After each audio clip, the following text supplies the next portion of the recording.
What the ancients described as opening the third eye is actually opening this invisible sense to see things in depth. All this knowledge that our senses first perceive, our mind can then comprehend. They talk about this infinity, but somehow we are still turned outward and we are afraid to truly discover this infinity within ourselves.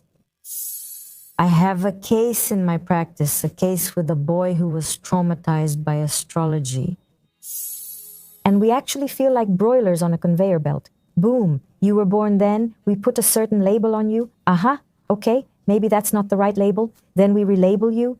That's what you need to fix. Yes, yes. If science, with all the gifts it gives us room to integrate things inwardly as well, like a deep intuition, then simply the things we do are, how should I say, really just spinning our wheels. The stars themselves in space shine in the absolute vacuum, in the absolute boundless nothingness. Nothingness is the scariest thing for the ego. So you're saying and confirming, and you say that we are infinite. Mm-hmm.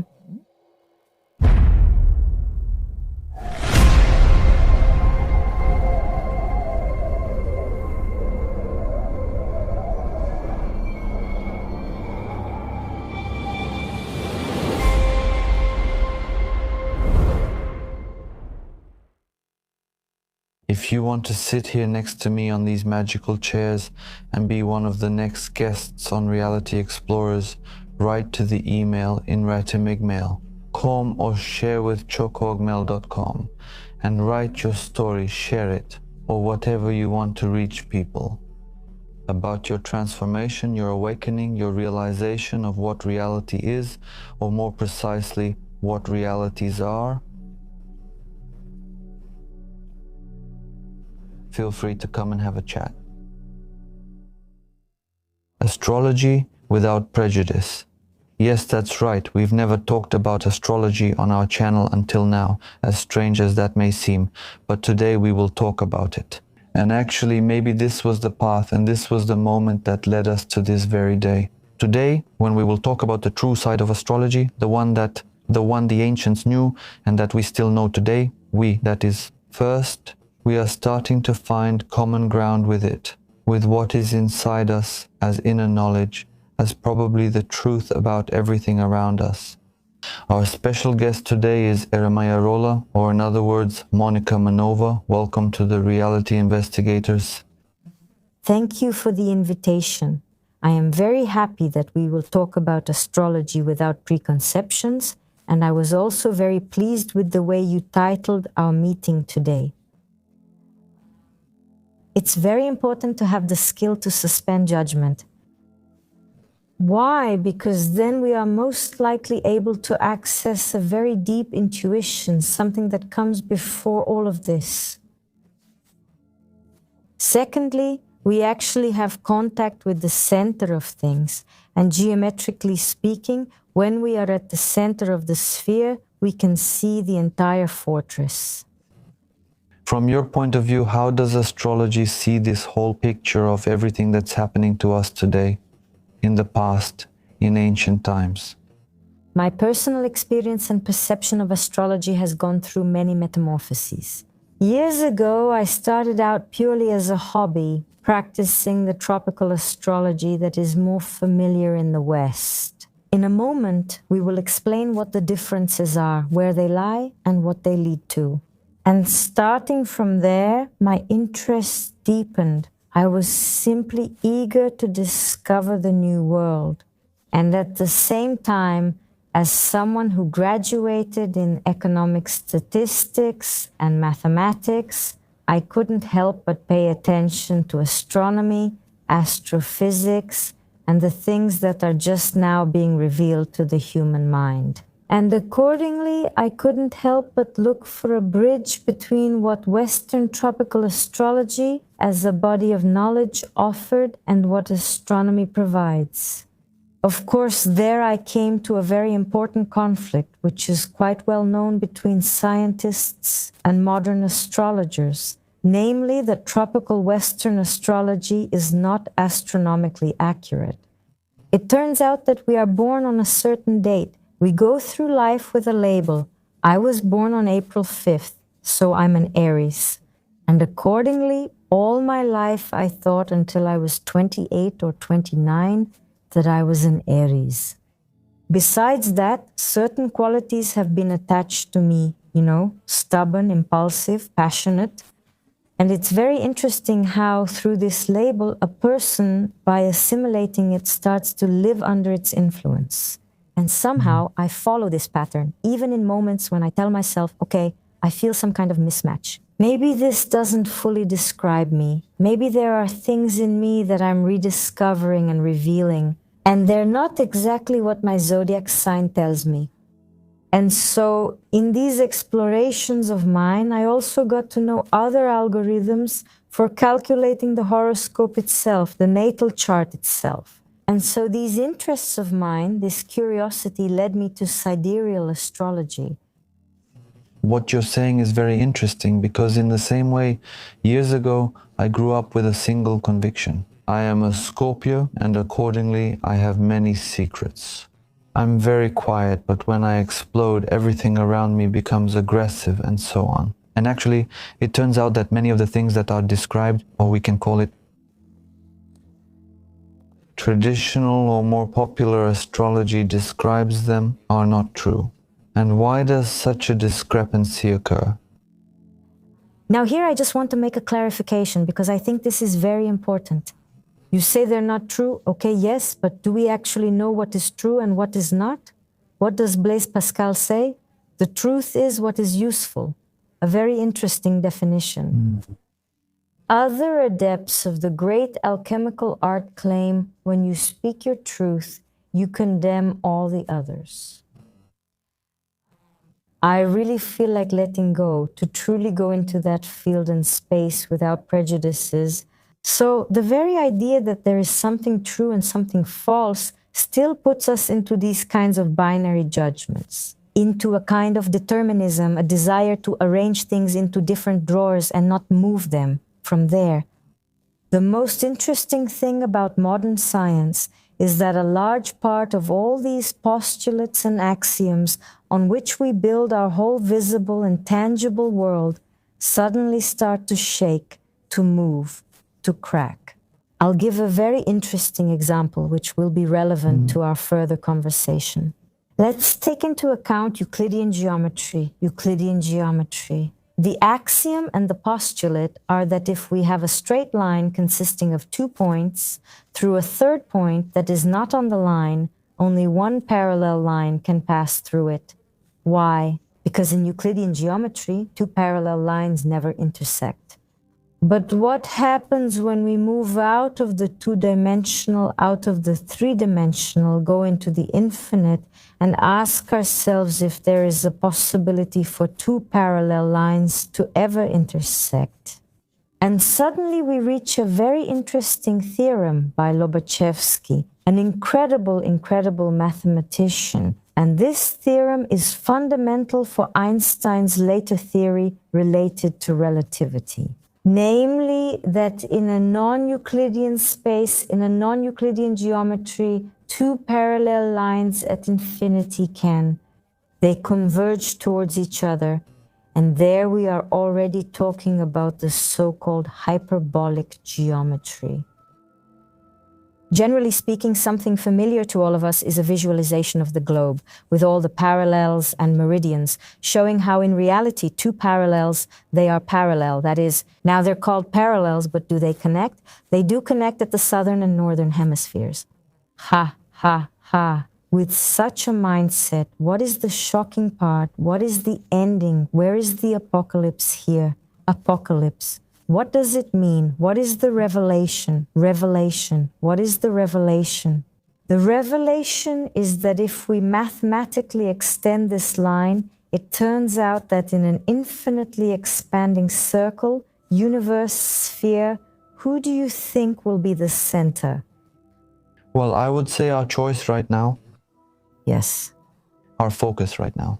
Rephrasing it mathematically, every single point in an infinitely expanding universe can be the center. And this is, how should I say, absolutely mind-blowing. It's shattering. Because from one idea where we have a circle and an absolutely fixed center, and every circle in Euclidean geometry has only one point as its center. This is a total contradiction to everything. It turns out to be unnecessary, that if the universe really, and here, let's speak in ifs, just like in the beautiful poem by Movalis. If I dream a dream, and in it there is a very beautiful blue flower, what if I wake up and hold that blue flower in my hand? Wonderful. What if the universe really is something, an essence, a being, which, like an organism, spreads and expands absolutely beautifully? And then suddenly it turns out that anyone can be a point, anyone can be a center. In fact, everyone carries the responsibility, or everyone makes their own choice. And this thing is quite shocking on many levels, because the limited mind, the rational part that's used to organizing, to putting things into boxes, used to working with low frequency or Euclidean geometry, suddenly totally abdicates. How does this mind cope at that moment? What is the recommendation? The recommendation is the same as for everything else, but maybe this is now my personal way of coping, and this is something I have tried, so I can recommend it. Absolute rest and waiting for this shock to settle, and then to gather all the treasures. Yes, very much. I understand it, and it's said in a very magical way. I'm saying this from the perspective of the people who are some kind of shock happens, some kind of realization, or I realize that maybe I should. It's necessary to follow the wave. I know that it's flowing and fluid, but when I understand it, how do I catch that wave? How do I orient myself properly in all of it? So now, for example, let's go back, if you want, to ancient Egypt. Let's imagine ancient Egypt, where there is no electricity, no light pollution.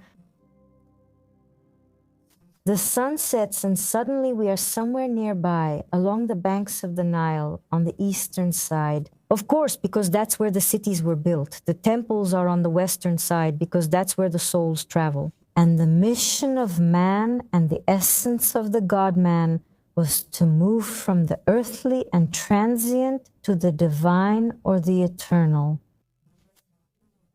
From the east, I go to the west, and there you and I, the two of us, sit by the Nile, and suddenly, wow, the whole brilliance of the Milky Way of Nut, the goddess of the cosmos, the one who, in her absolutely black tantric nakedness, creates the space for the rising of all the stars. And we are simply in a very great ach.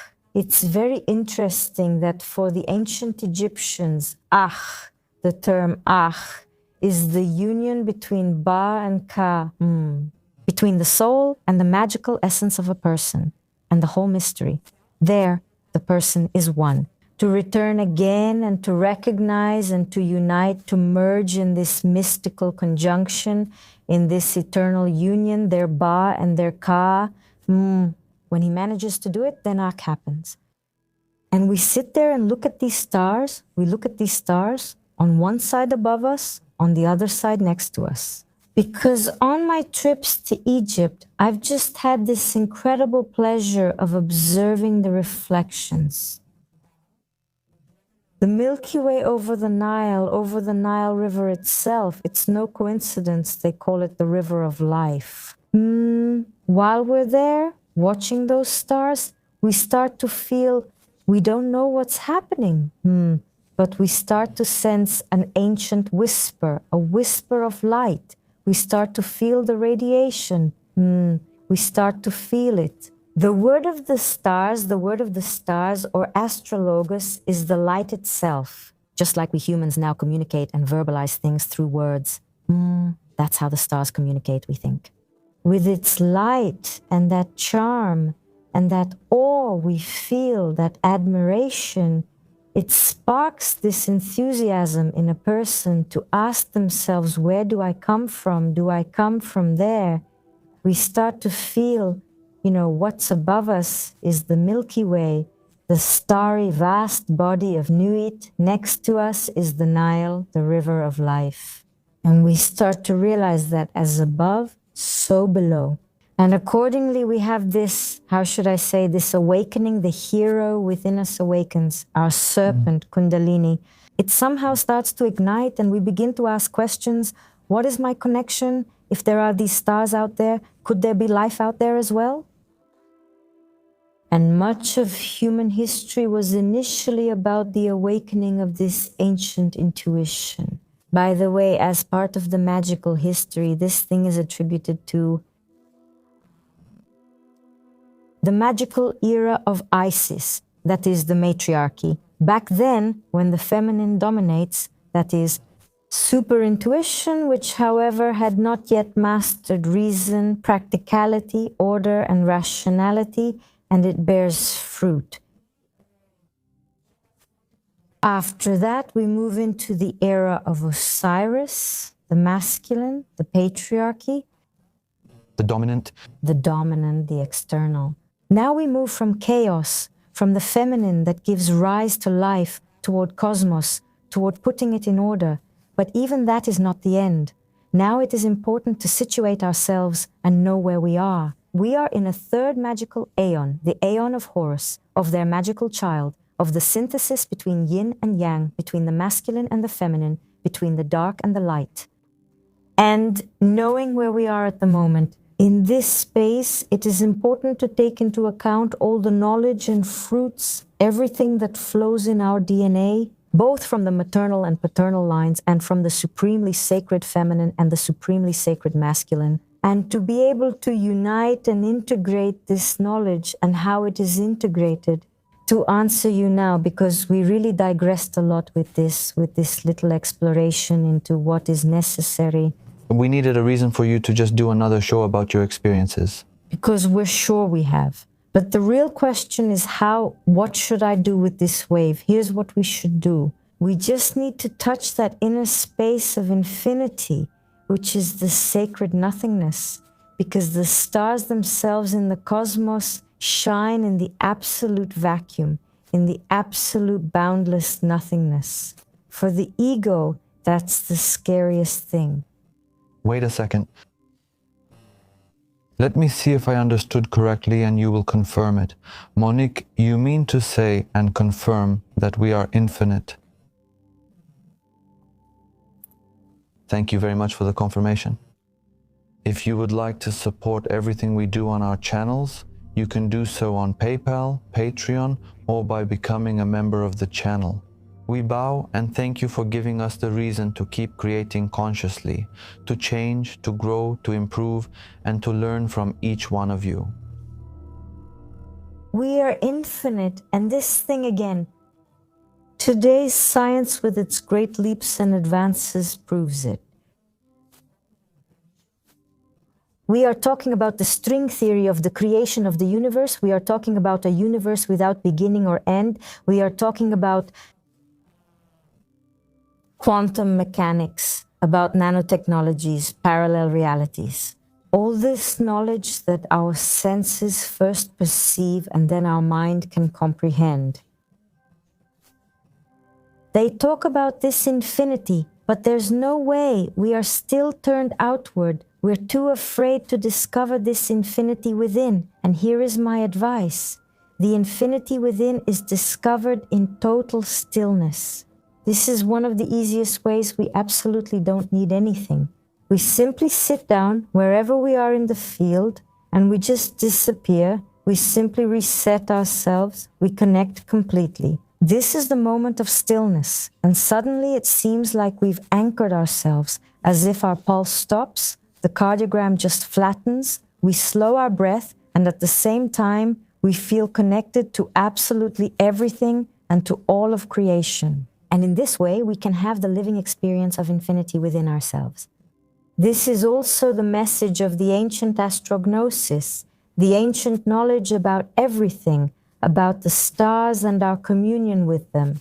It is precisely to feel expanded, not to live in the matrix structures of zeros and ones, because between a zero and a one, there are infinitely many other things that can happen. Here is another fact from mathematics. The set of natural numbers, 1, 2, 3, 4, whole positive numbers to infinity, but between 1 and 2, there is nothing. Yes, but then we get to the rational numbers, and it turns out that between 1 and 2, there are infinitely many other numbers, whole, finite, decimal fractions. Well, what happens if we go into imaginary numbers? Suddenly it turns out that between 1 and 2, between two elements of a set, there are infinitely many other infinities.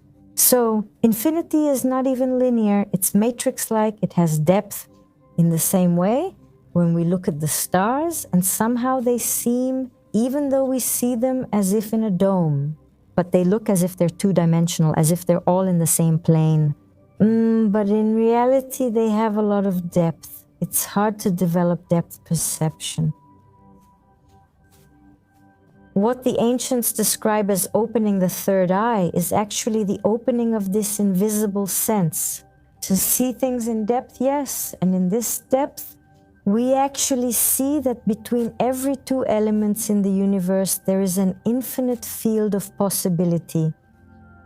And this new astrology, to return to our topic, MMM, Astrology Without Prejudice, aims precisely for us to experience this infinity.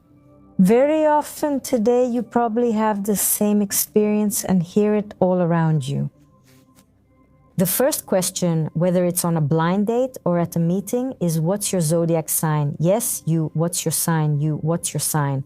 I can say I have such excellent practice experience with a guy who was traumatized by astrology because he came and told me, don't bother me with that nonsense at all, because his ex-girlfriend used to decide whether they would have intercourse or any kind of intimate act.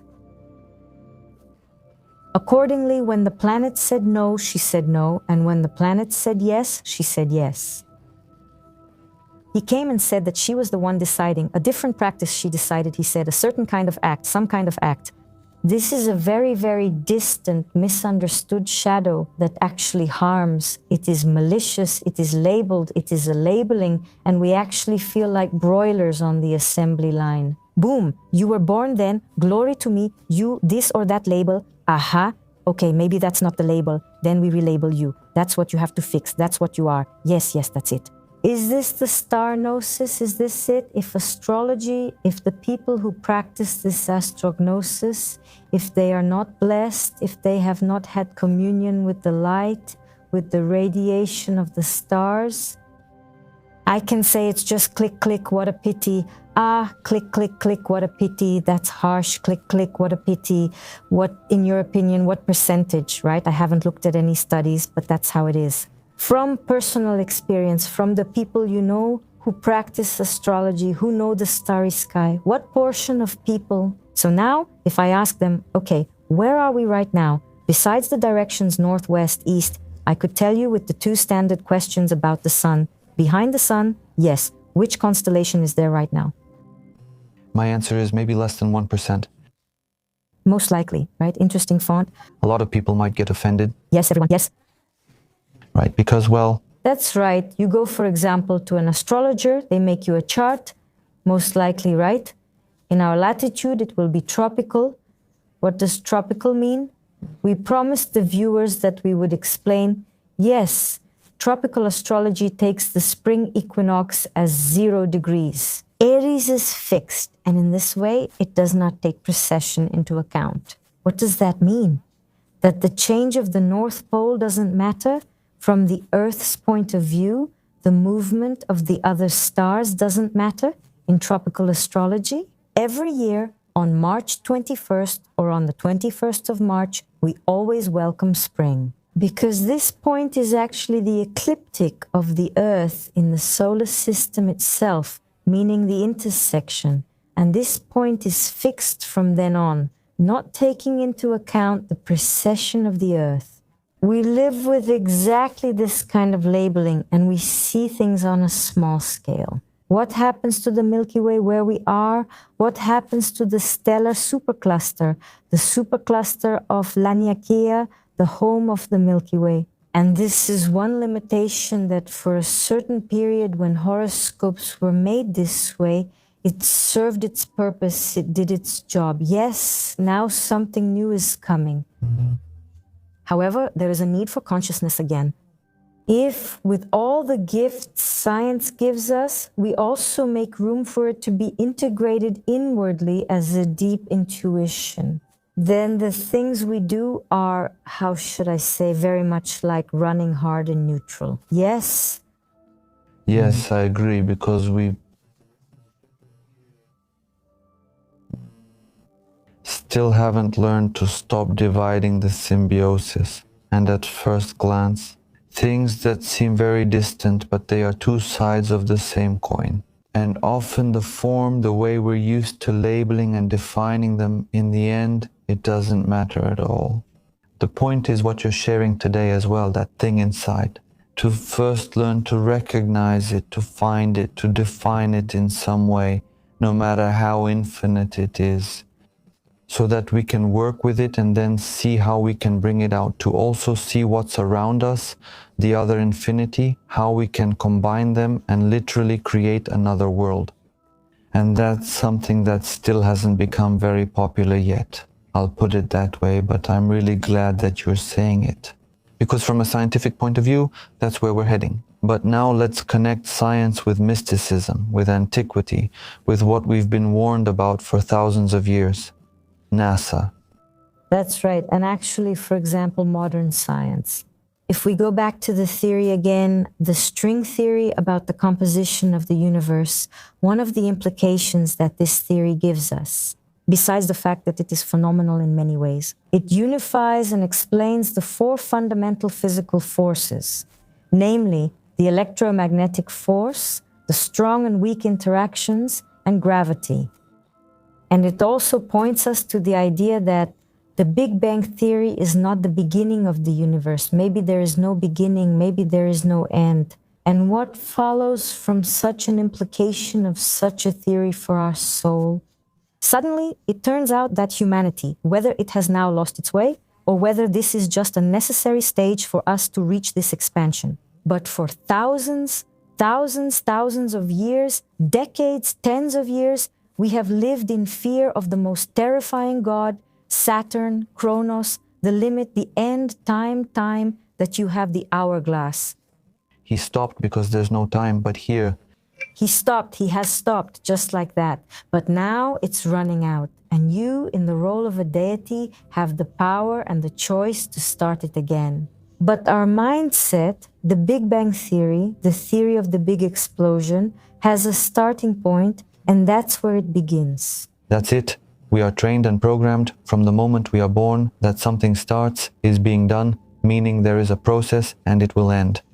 Yes, and in this way, the rational mind absolutely will define all the ancient wisdom that carries the message of eternal life, of boundlessness, of infinity, as the ramblings of some lunatics, from today's point of view of cosmic rationality. What eternal life, I am born, then I die, the worms eat me, and things are over. Of course, but this is a reductionist approach, and unfortunately this approach is used consciously or unconsciously nowadays by a large part of it. My colleagues who work in astrology, who work in psychology, in general, all the sciences that strive to expand the human being, in the end, by putting his shadow into some kind of prison, by telling him you are this way, you are that way. For example, a large part of the Russian school of astrology is extremely deterministic. You did such and such before in so many lives, so now your house roof will burn down. That's it, the end. And that sounds a bit like, wait a minute, I don't have the right to ask questions. Exactly. Put in simple words, that's why I'm asking who, when, why do we agree to this? Why do we agree? In this new approach, directed astrology itself is a bridge between science and spirit. The ancient slogan, the ancient motto of the mystery school, which says, with the tools of science, we achieve the goals of religion, namely unity. But how can unity happen when we have overdeveloped the mind on the outside? And it really has reached the point where it is capable of penetrating to the seams, to the edge, to the ends of the universe. It is necessary, as we discussed, to have such a process inward as well. It's only a totally dedicated, magical mind. And what do I mean by totally? A mind that is a channel, an intuition that actually allows this ancient knowledge to be remembered. Because it's exactly with this string theory, where there is no beginning and no end, that we have a version in which everything has always been known. And rather, we are not in a phase of learning something new, but in a phase of remembering. This, by the way, is also present in the ancient tradition of the Sufis, the mystical gnosis of Islam. It is said that when they sing, please excuse me, my Arabic is not that strong, dhikr, these are the things they sing while they spin, and this means remembrance. Yes, remembrance. So whether we are remembering, whether we feel like we are discovering it today, that's not important. The point is that we have this knowledge, and this knowledge, this gnosis, this light, should calm us and create space, a space in which we realize that the answer to the question, who am I, is exceptional, unique. This is a privilege, a duty, a mission, a challenge through the very essence, through the very point that is the center of the infinite universe, and everything else can simply be a tool, so that we can steer this boat we're on to realize whether we're on a motorboat, a yacht, or a rowboat, and to navigate our boat in this cosmic, boundless sea of beauty. And here, again, I challenge everyone to whom I've put a label, or anyone who will put a label, including myself. I also see myself as an astrologer. It's not by accident, right? From the point of view of faster, optimized communication, I'm not always that careful with my words. And I say, I am this, I am that, but always with something in the back of my mind that I don't want to put a period. I always put a lot of dots. Today, from the point of view of tropical astrology, I am an Aries, but from the point of view of sidereal astrology, with the Ayanamsa, which is, for example, according to Fagan Bradley, I will be a Pisces tomorrow. I really liked how Valia asked my question, like, okay, now we can choose different points in the universe, but what if, for example, we choose a point that's on top of Astera, for example, on the lunar ocean? Yes, if it comes to the point where we can calculate it, then tomorrow something else might happen. Let's not forget that this whole thing is, if we're dealing with geocentric astrology, that is, Earth appears central from our perspective, but what if we consider a heliocentric view instead? What if we look at things from the sun's point of view, or from any other point in the universe? It turns out that we are all everything. Of course, there are predispositions, there are things that can help us steer the very vessel we are in on this great journey towards ourselves. But let's use them in a good way, in a constructive way. Let's not use them as a prison. This is insane. This is insane. And I would be very happy if both the viewers and we support each other in rediscovering the secrets and mysteries of the universe, with a sense of wonder, with a sense of fascination. With admiration, with excitement. Yes, and to be ready every day if something new comes, something new that broadens our horizons, to adapt and take what we can. This is the mission of astrology without prejudice, in my opinion. I wanted to thank you for issuing this challenge to everyone, no matter if they're encountering all this for the first time or again. You told us that you have something prepared for the end of our meeting today. I would really like you to share it now, Kai. Because with you, we got really excited about the vision for this supercluster Laniakea. Laniakea is a supercluster of stars that turns out to be the home of our Milky Way. The small galaxy, really a small galaxy, that we are in, a small galaxy. It was discovered by a Hawaiian astronomer and scientist, and in Hawaiian, Laniakea means open skies. This is very fascinating. Please explain, because Laniakea represents what even the ancient mystics and adepts talk about: when the heavens open, when enlightenment happens within us, when our essence has shaped space to such an extent that all this ancient intuition can simply pierce us with its rays and some kind of prism. Yes. To unravel all the colors of the rainbow. And what I had prepared is a poem by my favorite teacher and writer, Antoni Totev, and it's called precisely Laniakea.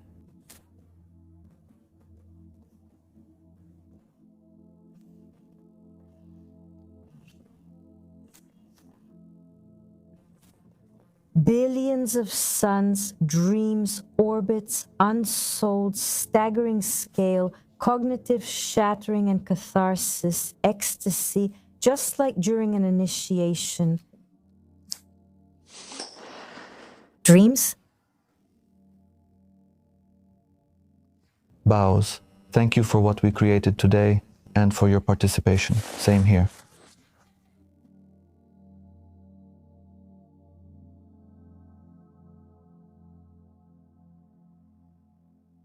Hello, thank you very much for watching another episode of Reality Explorer.